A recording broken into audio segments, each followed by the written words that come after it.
আমার সামনে একটা পানির বোতল দিয়েছেন না, যাতে হুজুরে তৃষ্ণা লাগলে পানি খেতে পারে। পানিটার নাম কি? প্রাণ ড্রিঙ্কিং ওয়াটার। এই প্রাণ, এই কোম্পানিটা কাদের? যাক, অনেকে জানেন তো মাশাআল্লাহ, কাদিয়ানীদের। যদি ইমানি গায়রত থাকতো, দরকার ছিল কি জানেন? আমি স্টেজে ওঠার আগে যারই নজরে পড়েছে এটা ধরে এভাবে নিচে ছুঁড়ে ফেলবেন যে কাদিয়ানির পণ্য একটা মাহফিলের টেবিলে থাকে কিনা। যে কাদিয়ানীরা আমার রাসূলের শানে এই জামানায় সবচাইতে বেশি গুস্তাখি করেছে। আরে অন্যরা বেয়াদবি করে সিঙ্গেল একা একা, আর এরা দলগতভাবে গোটা দুনিয়া জুড়ে আমার নবীর শানে সবচাইতে বেশি বেয়াদবি করেছে।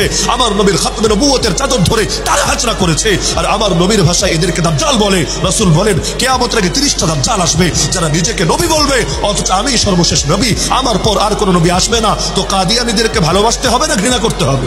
ওদের পক্ষে দাঁড়াতে হবে না ওদের বিপক্ষে যুদ্ধের ঘোষণা দিতে হবে? তো এখন সেই কাদিয়ানীদের পণ্য কিনবেন, আর পণ্য কিনে নিজেরা পাক্কা মুমিন বলে দাবি করবেন। আরে আপনার টাকা দিয়ে ওরা আপনার নবীর শানে বেয়াদবি করবে।